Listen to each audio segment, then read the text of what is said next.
अस्सलाम वालेकुम जी, welcome back. कैसे हैं जी आप सब? खैरियत से हैं? आज हम बनाने वाले हैं नानी दादी के हाथ के गुड़ वाले चावल, जैसे कि वो बनाती थी पुराने वक्तों में। और बड़े ही जायके वाले, बड़े मज़ेदार से ये चावल होते थे। तो अभी हम स्टार्ट लेते हैं। सबसे पहले हमने चावल भिगो लेने हैं, और चावल को भिगोने के बाद हमने आधा किलो हमारे पास चावल थे, 1 किलो हमने पानी ले लिया है, और आधा किलो हमने गुड़ शामिल इसमें कर लिया है। ठीक हो गया जी।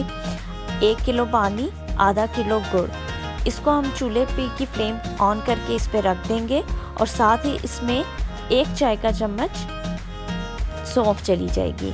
अब हमने इसको उबाल आने तक पका लेना है अच्छे से, और फिर हम इसको छन्नी की मदद से छान लेंगे।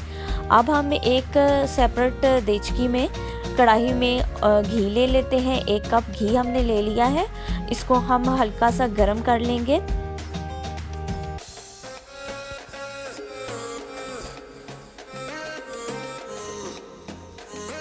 घी हमारा मेल्ट हो चुका है। अब हम इसमें इलायची के दाने शामिल करेंगे। छिलके आप साइड पे कर लें, और अंदर से जो दाने हैं उनको आप पीस लें। पीस के गरम घी में इसको शामिल कर लें। ये जिसमें शामिल हो गए हैं इलायची के दाने। अब हम इसको फ्राई करेंगे।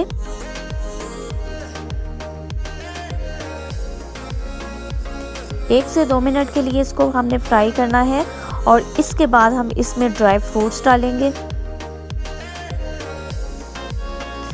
ड्राई फ्रूट्स में हमने ले लिया है नारियल, खोपरा जिसे भी हम कहते हैं, और सोगी ले ली है, किशमिश, और उसके साथ ही साथ बादाम। ठीक है जी। इसको हम हल्का सा फ्राई करेंगे। फ्राई करके हम इसको निकाल लेंगे। कुछ लोग जो है वो इस तरह से चाश नहीं बनाते, चावलों को सेपरेट से बॉईल करते हैं, और घी में जो है इस तरह से थोड़े से पानी में गुड़ को पिघला के, तो उसी में चावल को दम लगा देते हैं, बॉईल चावलों को। जैसे कि हम जर्दा बनाते हैं उस स्टाइल से गुड़ वाले चावल बनाते हैं। लेकिन गुड़ का जो अपना एक फ्लेवर होता है, वो कच्चे चावलों में गुड़ का पक के उस तरह से ज़्यादा अच्छा फ्लेवर आता है। हमने जो अपने बड़ों से सीखा था वो इसी तरह से देखा था, और वाकई ही जायका भी इसी तरह से आता है। ये जी हमने गुड़, जो हमने चाश सी बनाई थी गुड़ की, हमने इसको छान लिया है, और आप देखें कि नीचे नीचे मट्टी आ गई है। इसको हम वेस्ट कर देंगे, और इसको हम छान के एक साइड पे रख लेंगे। अब हम इसमें जो हमने घी जो हमारा था, हमने ड्राई फ्रूट्स निकाल लिए थे, उसी घी के अंदर हम इसको शामिल करेंगे, गुड़ वाले पानी को।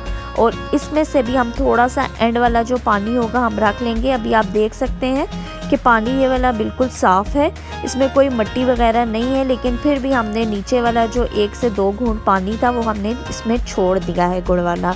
ठीक है जी। अब हम जो फ्लेम है इसकी ऑन कर देंगे, और इसको हम दोबारा से बॉयल आने तक पका लेंगे अच्छे से। यहाँ पे जी हमने चावल तकरीबन 1 से 1.5 घंटा पहले भिगो दिए थे। ये अच्छे से भीग चुके हैं चावल हमारे पास आधा किलो है।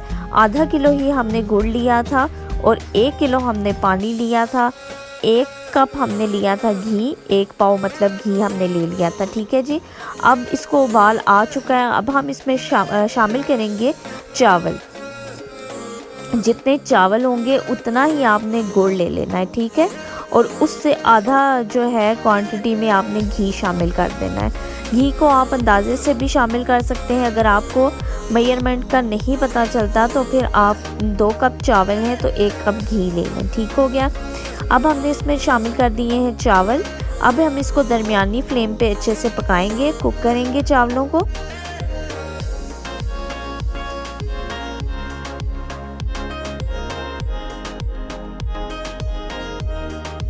कुछ लोग बॉईल करके, जैसा कि मैंने आपको पहले बताया है, वैसे भी बनाते हैं। वो भी तरीका ठीक है, लेकिन इस तरीके से जब हम बनाते हैं तो जो गुड़ का असर है वो अच्छे से चावलों में चला जाता है।